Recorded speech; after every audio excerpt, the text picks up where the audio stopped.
It's a night game. It's a coal rush. It's Iowa State. Is Iowa State overrated? Let's talk about it on Locked On West Virginia.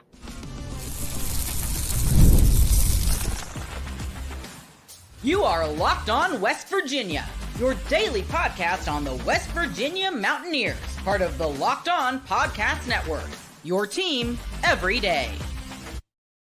What is up? Welcome in, guys. My name is Mountaineer Paul, your host, as always, and thank you for joining me on this episode of Locked On West Virginia, where we cover your team every day on the Locked On Podcast Network.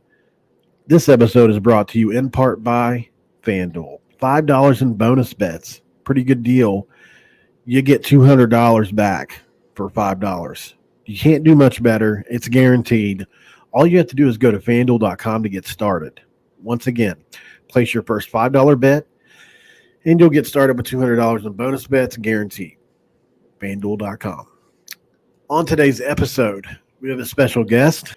Wide Right Natty Light is the name of the podcast, I believe. We'll talk to him more further about that. But Levi Stevenson, what's up, man? Not too much. Thanks for having me. Glad to have you. Is that the name of your podcast as well? I meant to ask you, or YouTube show. It's the name of the website, and then we've got kind of the Wide Right Natty Light podcast network that has Down the Pipe and Natty Light. It's got the Light Cast. It's got during basketball season. We've got another one. We've got a wrestling pod. Got all sorts of stuff. So this is a big game this weekend, bro. We talked about this off air, and it's been mentioned here and there on X, but West Virginia comes into Ames undefeated. I don't know what their exact record was, but you guys wore all black, beat the Mountaineers. That was the first time we wore all black, too. That was the debut of the all black look. And now West Virginia debuts a coal rush uniform, an all black theme. Although, we're proud of it because it ties into our coal heritage, and we're really, there's a lot to that. So it's not just we're just wearing black to be cool. Not that you guys were. But sure. Yeah. No, I know what you mean. Yeah. It means something to us. So it would be cool to kind of return the favor, a little poetic justice. You guys come in. There's a lot going on in this game, Levi. Rocco Becht, his dad, Anthony Becht, being inducted into the Hall of Fame. Do you think? And I don't know if he wears a West Virginia or an Iowa State pullover. If he wears a West Virginia one for the ceremony and then puts his Iowa State one on after that. He probably will. Maybe a West Virginia hat, Iowa State pullover.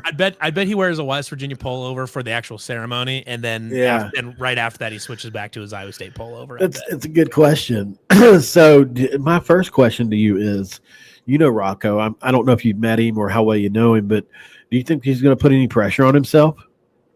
Rocco is a very calm, cool, and collected guy. And you can see it when he's playing too. I mean, you guys remember Brock Purdy, obviously. Everybody remembers Brock Purdy, and everybody knows him now because he's on the 49ers and all that. Right. But when he was in college, great quarterback. But at times he had a very kind of competitive streak. He was a little squirrely. He was a little bit of a gunslinger, and sometimes that was great. Sometimes he made amazing plays, and then sometimes he threw some bad picks or something like that because there was a big moment. He just got antsy or whatever it was. Rocco is not that. Rocco is very, very level-headed. When they're in a tough spot or the game's tight or whatever it is, Rocco does a very good job of keeping his head and keeping calm and not making dumb mistakes just because he's getting a little antsy. So I don't think that Rocco's mentality as a quarterback is not even a little bit of a concern for me as far as even going into a tough road environment like West Virginia. It's not he was great at Iowa. He started a little rough at Iowa, but it's kind of been a weird trend this whole season where he's had a little bit of slow starts. But through the final three quarters at Iowa at Kinnick Stadium, which is another very tough place to play, he was great. And he did it last season as a freshman too. Played great in tough road environments. So I'm not really concerned about Rocco. I have nightmares about Charlie Kohler and lots of teams do, yeah. and you know what? Benjamin Brahmer and Rocco remind me of that duo. Oh, yeah. It's so scary, and Brahmer is so good against press man Ben coverage. Ben Bramer has probably got a higher ceiling than Charlie Kohler. If he continues to improve and he continues to have the career it looks like he's gonna have, he'll probably be a first or second day pick. Probably a second day pick in the NFL. This is a really fun tight end matchup in this game too. Cole Taylor coming off a really good year, almost 40 balls, 4 touchdowns last year. He's really done well this year.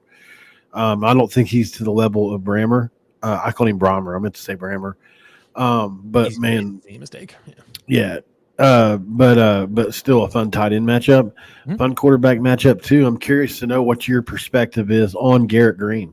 I see Garrett Green honestly looking kind of a lot like Brock Purdy did. He's a good quarterback, no doubt about it. He's not a super high completion rate guy, but he throws some picks because he likes to throw some deep balls. He likes to throw them through tight windows and things like that. And sometimes it works out for him, and sometimes it doesn't. So he's a gunslinger. That's what he is. And Yeah, gunslingers are fun to watch, no matter if they're good or they're bad. Gunslingers are fun to watch. right. So it's one of those where if Garrett Green's having a really good day and he's making good decisions, he's a very good quarterback. But he can be turnover prone at times. So that's something I know Iowa State will look to try to get him to do, is to try to throw some bad balls. That's been the case this year. He threw 4 picks all of last year, and he's thrown 5 through these first 5 games for 4 games. And I think, attribute that to a few things. West Virginia probably has played up until now, a top 10, 15 strength of schedule. I mean, if you consider Pitt and Penn State both being 5-0 now, that has to factor in. Now, Albany not great, and Kansas not great, Oklahoma State not great. So those do offset a little bit. And I think this game is going to answer a lot of questions for a lot of people, Levi. Who is West Virginia? I think we know Iowa State's a good football team. It remains to see if you're great yet, because I think also your schedule has some questions as too. But one thing's for sure is you've won all your games and we haven't.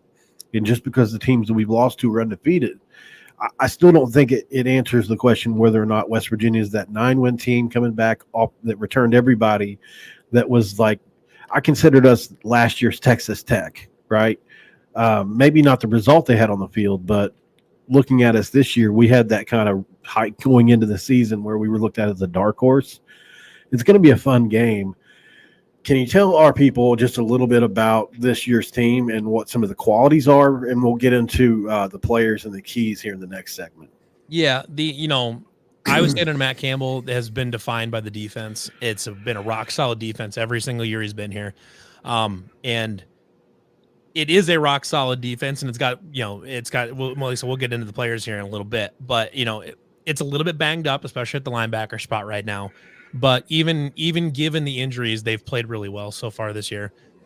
Now, the flip side to that is, the offense have been up and down. They've had good quarterback play, they've had some really good receivers and some really good running backs, but the offensive line play has always been a little shaky. For whatever reason, they just couldn't quite get that position room right. Well, Iowa State's got an offensive line now, and they've been good. Not even just average. They've been good so far, and they're getting better.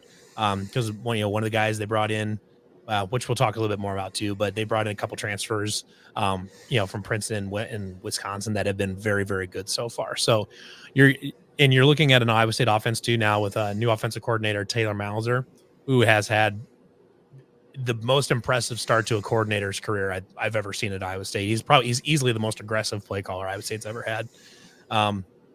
Where Iowa State's kind of finally starting to play kind of like fans have always wanted to, not always, but with a little bit of tempo, and then, really taking advantage of that receiver talent that they've had for a while and really pushing the ball downfield and trying to take chunk plays and really keeping the defense stretched out across the field and challenging them at different levels throughout the entire game.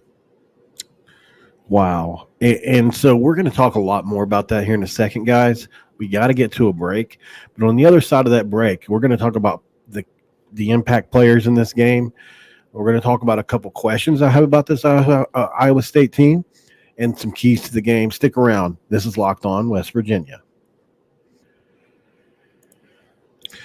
This episode of Locked On West Virginia is brought to you by, in part, FanDuel. Hey, NFL fans, you can start the season with a big return on FanDuel, America's #1 sports book. When you get the hunch in the middle of a game, you can check out the latest stats, view the play-by-play, and so much more on the same page you place your bets. All you have to do is get started with $200 in bonus bets. That's guaranteed. All you got to do is place your first $5 bet on FanDuel.com. As I look at the live lead right now, it is still a 3-point Iowa favorite in Morgantown. I'm going to be really super interested to see how that line moves as we get closer to Saturday. Keep looking to FanDuel. We'll keep you posted.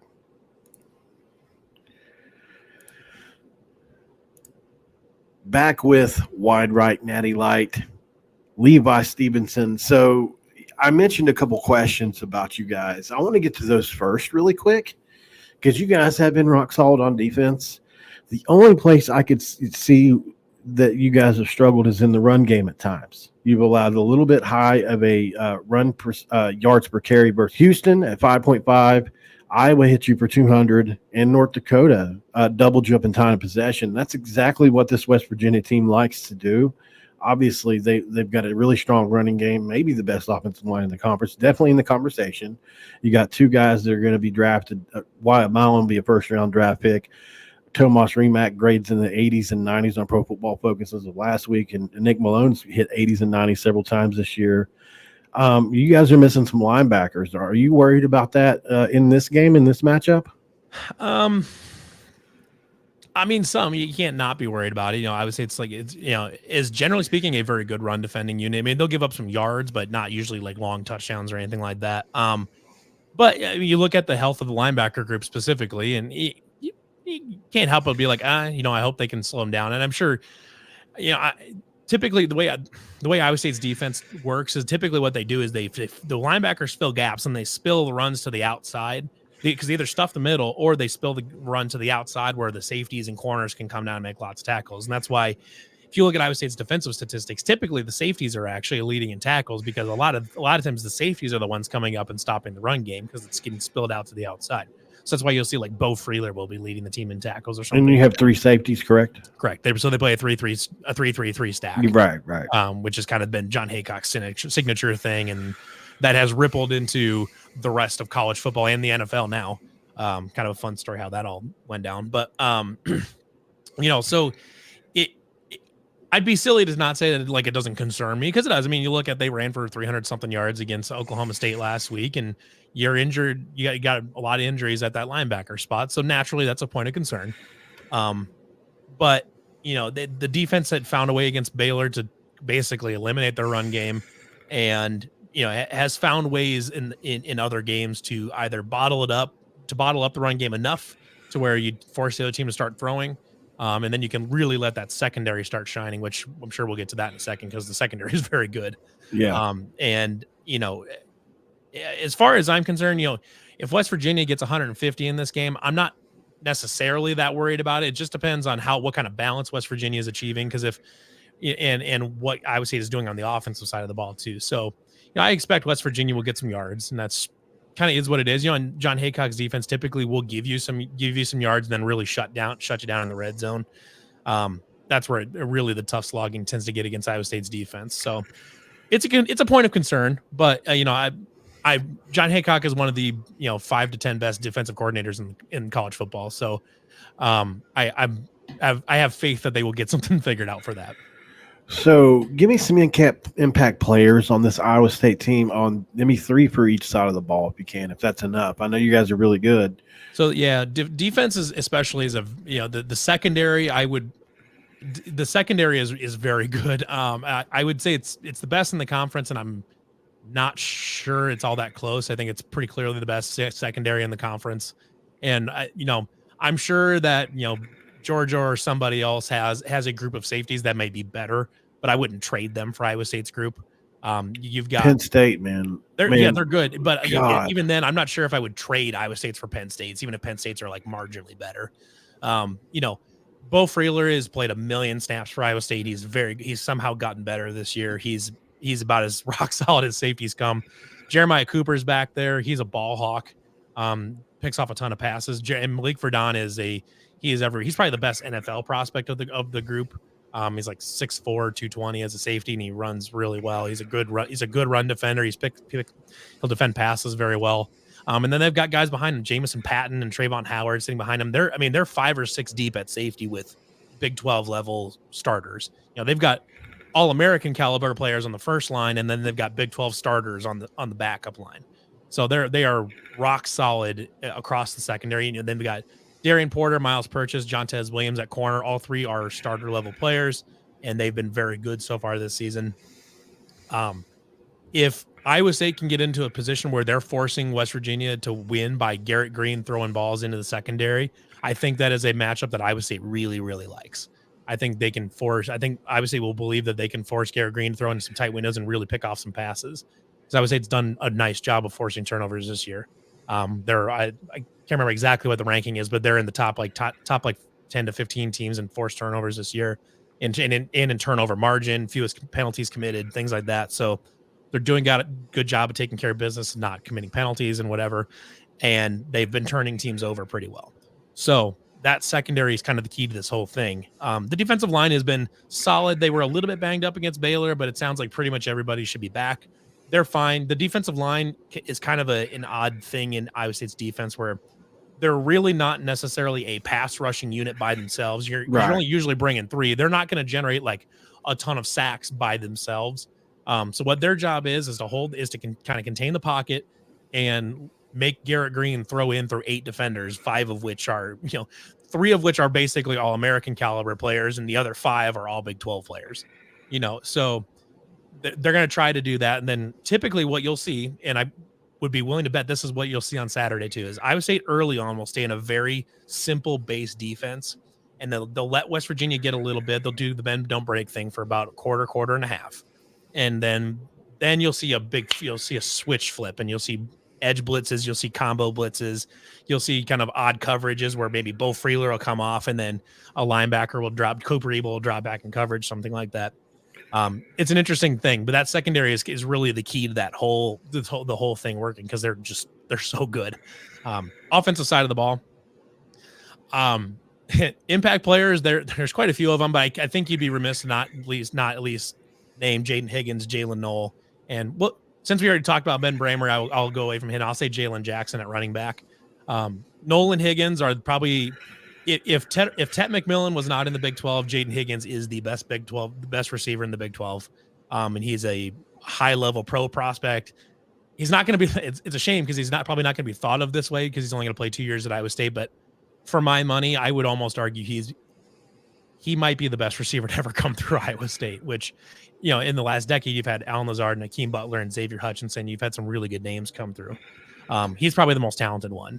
That's pretty good. And they know how to use them all over the field. They'll run them on a 9 route. They'll run them in slants in the end zone.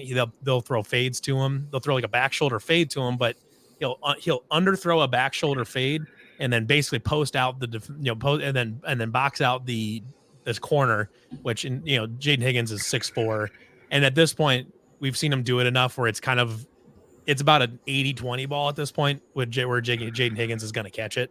Yeah. But they're throwing deep balls to Jalen Knoll too. Obviously likes to throw to those 2 receivers, and they are very, very good. Probably the best duo certainly in the conference, and you're getting up there for the country.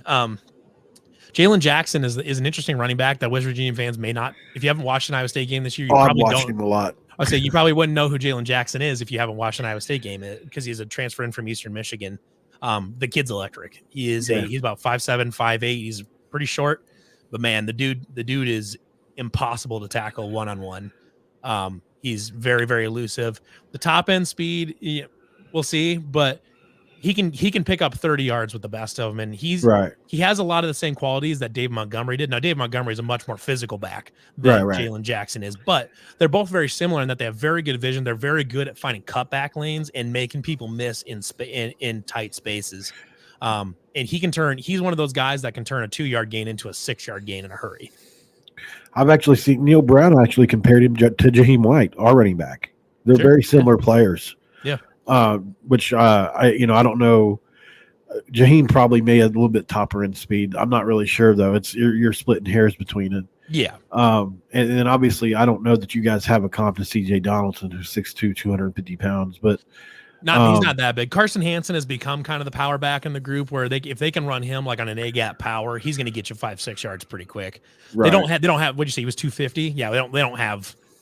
Did you say 250? CJ Donaldson's he's probably 240. Yeah, Yeah, he's they he's don't have Ollie, he's they don't Ollie have Gordon size. they don't have Jerome Bettis out there, but right. you know, He's but Ollie Gordon size. Yeah, yeah, I mean he's so that big. yeah, so they've kind of got this three-headed group in the running back room with Jalen Jackson, Carson Hansen, and Abu Sama. Abu Sama is your home run hitter. If you get him in space, he's gone. Carson Hansen does a little bit of everything, but they typically tend to use him in power running situations at the goal line, things like that. Jalen Jackson is just a really nice piece you can use anywhere on the field, and if you can get him in space, he's going to turn something in big. We faced a player earlier this year. I don't know if you watched Pitt at all, but Des Reed, who is in the Heisman conversation right now at running back for Pitt, he reminds me a lot of Jackson as well. So if you get a chance, go check out Des Reed from Pitt. Oh my God, so impressive. At this point in time, he's probably, I think he's like 500 or 600 receiving yards and also close to 1,000 rushing yards. Like he's getting crazy stats. Yeah, very Tavon Austin-esque. If sure. that, I mean, he really is. So even though it's way off topic, I had a lucky privilege of watching. Lucky, if you want to call it that, but when the first year that the Big 12 was in, or that West Virginia was in the Big 12 was Tavon Austin's last year, and they played at Iowa State, and that was the year Tavon went nuts. And still the fastest human being I've ever seen on a football. Yeah, he was impressive. It's unfortunate he went to Jeff Fisher. Yeah, worst coach he could have played for. Got to get to a break, guys. But up next on Locked On West Virginia, we're going to talk about the keys to this game, do a prediction, talk about the score, who's going to win this football game in Morgantown at night on a coal rush. That's up next on this episode of Locked On West Virginia. All right, guys. This episode of Locked On West Virginia is brought to you by Game Time. That is right. Game Time has a new feature called Game Time Picks that makes getting tickets for your favorite live events even easier. It filters out the fluff to bring you only incredible deals on great seats so you don't have to waste time searching through thousands and thousands of tickets. That's right. Talk about a super deal. This is the top tier list when it comes to deals. It's got curated deals that makes it easier to find your price and your best price on great seats. You can look at seats before you buy in a 360-degree panoramic view. There's a lowest price guarantee, event cancellation protection, job loss protection, anything you can think about. Probably the best in the ticketing industry. It's definitely the most flexible. You got to check out Game Time, guys. Download the Game Time app, create an account, and use Locked On College for $20 off your first purchase. Terms apply. But again, please go create an account, redeem the code LOCKEDONCOLLEGE for $20 off. Download the Game Time app today because what time is it? It's game time. And we are back with Wide Right Natty Light, Levi Stevenson. So this is a fun game, dude. So it's going to be a big game at night during a coal rush. And, this is going to be an interesting game from that standpoint because we've just never had that atmosphere, an all-black atmosphere at West Virginia. So it's going to be fun to see. I think I've seen it once with, like, Purdue because they had the rally towels and stuff. So it's a really fun atmosphere, but Iowa State's used to that. They played at Iowa. They played in big atmospheres. Matt Campbell talked about in his press conference. Certainly West Virginia is great and a loud atmosphere and has a great home history. But you guys aren't going to be, I wouldn't say, rattled in this atmosphere, although it's at night. I think that's going to play a little bit bigger of a factor. But what do you think? What are your keys to this football game for the Cyclones? And then I'll give you some keys for West Virginia. Yeah, so both offenses are good. They can both put a lot of points on the board. Right. I would say it has a little bit of a decent advantage on the defensive side of the ball. I would say its defensive metrics still look, even with the injuries, still look good. For Iowa State, if they're going to win this game, I think if you can bottle up West Virginia's run game and contain it, so it's just kind of a normal attack versus them having a big game. If you can bottle up West Virginia's run and force Garrett Green to beat you with your arm, I think Iowa State will take that bet most of the time. Just with how good that secondary is and how turnover prone Garrett Green can be. For Iowa State, I would love to see them get out to a better start. Of the many things that Iowa State does well and has done well this season, one of them is not starting fast. They've virtually every game this season they've started slow. You have like a rough first quarter, and then the last three quarters you play really well. Iowa State has won 24 games in a row when leading at halftime. So if Iowa State can have a halftime lead, numbers seem to indicate leans pretty good towards Iowa State, especially because Iowa State is very much a second half football team. The defense especially looks schematically very different in the second half than does the first half, because typically John Haycock will dial up a lot more pressure in the second half than they will the first. They typically, like I said, I mentioned it earlier too, they'll sit back for the first quarter and a half, and they'll kind of just see what West Virginia is trying to do, and then they'll adjust from there and really turn it up. You know, even against Baylor, we saw them on 4th and 4, they're calling zero blitzes and stuff like that. Really kind of odd blitzes, combo blitzes, like kind of exotic ones where you're overloading one side and then dropping a defensive end back or something like that. They'll do some odd stuff that, ideally to get Garrett Green uncomfortable and to get him to, just start panicking and throwing some weird footballs.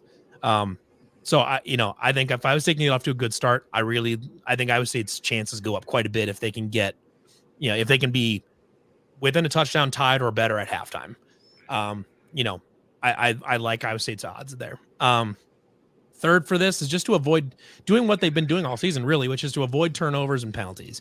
Turning the ball over on the road is the fastest way to lose a game.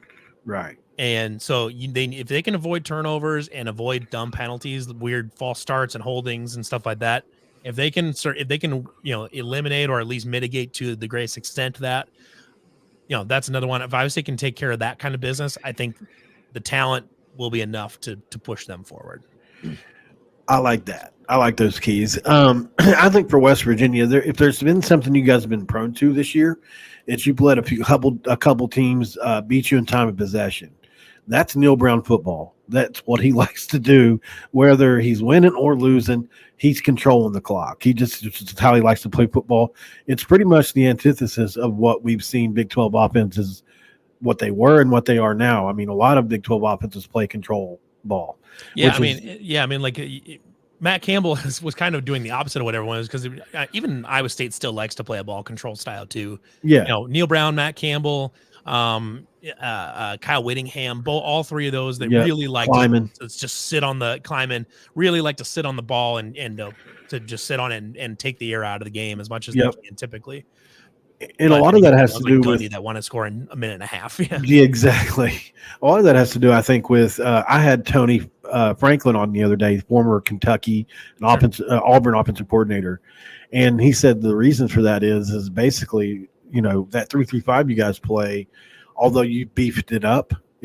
Teams for a long time were really small in that 3-3-5, right? And so it's just reaction. You get bigger and you run a lot more big sets, right? And you control the clock now. Obviously, if people get big again, then you go small again. It's just a constant reaction. It's the convection. He calls it the nature of the industry. The industry's always changing. So I think that's where we're at in this game. Although I wouldn't consider you guys small on defense by any measure. No, But when you have that many defensive backs on the field, by nature, they're going to give up a couple rushing yards sometimes. So I think if West Virginia wins the game, it's obviously going to be they're going to run the ball. Yeah. Neil Brown's undefeated when he rushes for a certain amount. I'll have to check and see what that is. But one thing in Neil Brown ball is clock control. So I'll say clock control definitely. Garrett Green does have to stay turnover free. You mentioned that he's definitely been prone this year in 2 games to be turnover prone. And, over his career, I wouldn't say that because he only threw 4 picks last year. This year, I think he's just played against some good football teams and really put a lot of pressure on himself early.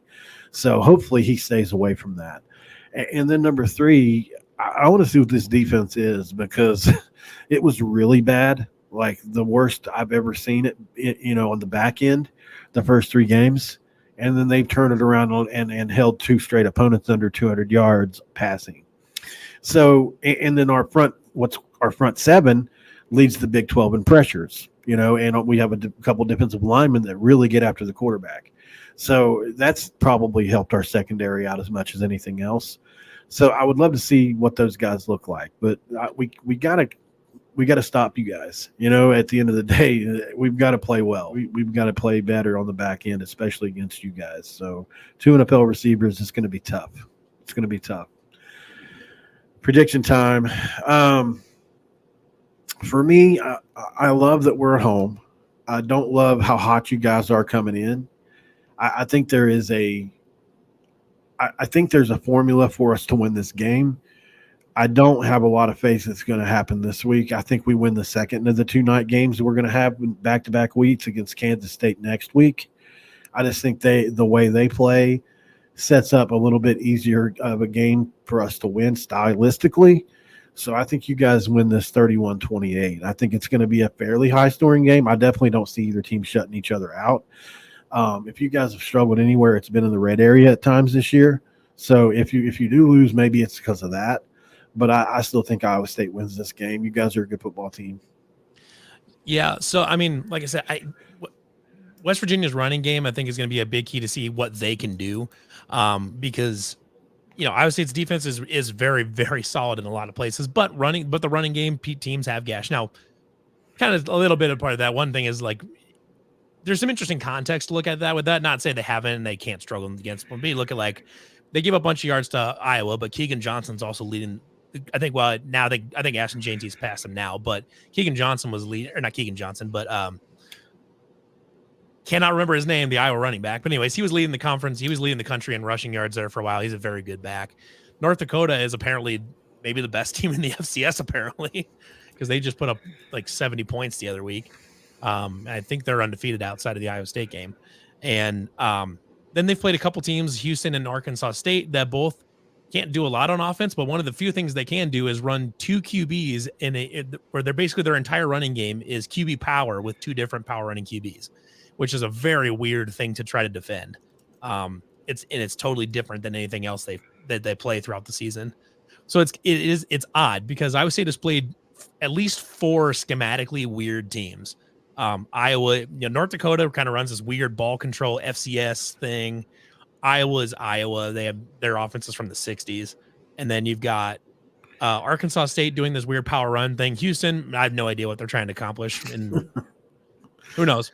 And then finally, Baylor is the first team that we've played that looks like a Big 12 team. Right. And, they gave up the 2 early scores, but then, in the final 3 quarters of the play, it was a 40-7 Iowa State margin in the last 3 quarters. So I see West Virginia, honestly, I see West Virginia as a better version of Baylor, where both defenses can struggle to stop the run a little bit, and they may or may not be questions in the secondary, and both teams can run the ball a little bit. Now, granted, Baylor is more of a passing version of this, but I think really where the key comes down to is what can the West Virginia offense do as far as slowing down Iowa State right now. Because right now it's 2 or 3 games in a row now that they've put up 500 and 550 yards, and it's been almost dead even in yards, like 250 on the ground, 250 in the air, which is a very balanced attack and makes it difficult to stop because you're talking about a really dynamic run game with 3 different running backs. And then also you have to deal with, an All-American, probably potentially an All-American receiver in Jaden Higgins, and another that'll be a first-team All-Big 12 guy in Jalen Knoll, or maybe second team because Tate McMillan exists. But, and then another first-team All-Big 12 tight end. Ben Bramer, yeah. And then Ben Bramer, Iowa State has a ton of weapons. And at a certain point, I think West Virginia will struggle to deal with all of them. I don't know if they've got an individual that can really match up all that well with Jaden Higgins. We'll see what they try to do there. Maybe there's a tall safety. Maybe they try, but I don't know. But if you say that you move that tall safety to Jaden Higgins, well, you needed that tall safety to cover Ben Bramer, but now you have to give him to Jaden Higgins. We'll see. Maybe West Virginia can move some stuff around and maybe confuse Rocco a little bit. I'm not sure, but I think Iowa State's ability to bottle up West Virginia's running game, I think, is virtually the entire and also not turning the ball over are virtually the entire keys to this game for Iowa State to win. And I think Iowa State's got enough talent offensively to really to give West Virginia a lot of problems on defense. And then I think the defense, they'll give up some rushing yards, but I think they'll be able to shore it up enough and hopefully take Garrett Green out of the game. That I think Iowa State's got just too much firepower right now for West Virginia. I'm going to say 27-17. There's only tell everybody where they can find you really quick too, Levi. Yeah, so you can see my Twitter handle at the bottom there at @WideRT_NattyLT. We're on YouTube, Twitter. We do have a Twitch channel that I think we might start doing more on Twitch. We've got a Discord live platform. Yeah, we've got a Discord server that's got like 1,100 people in it. It's not just Iowa State fans; it's fans around the Big 12. It's a good channel even for non. I'll check it out. I already have a Discord, so yeah. The link for to join our Discord is in our Twitter bio. You should be able to follow right there. If not, I'll shoot you a link for it. Okay. But yeah, it's a fun server. We've got a fairly extensive podcast network. We do a couple 2-3 pods a week that are like an hour long a piece. We do actually tonight, Wednesday nights on YouTube, we streamed the Nightcap, which is our version of a late night show. Gotcha. And we stream that every Wednesday. It's myself, Mattia Schwarzkopf, and then former Iowa State tight end Dylan Sainer. We do that. And it's a good time. We're typically, for anybody in West Virginia fans that are not familiar with us, we're not necessarily the prim and proper journalism outfit all the time. We're hardcore fans that we have a lot of people that really know the game, and a number of former players are on staff and stuff like that too. But we're fans first and foremost. We like to have fun. We are unrepentant homers. I'm not scared to admit hard that to lose that. I'm the same way. I don't want to lose that. I mean, life's less fun when you're not a homer.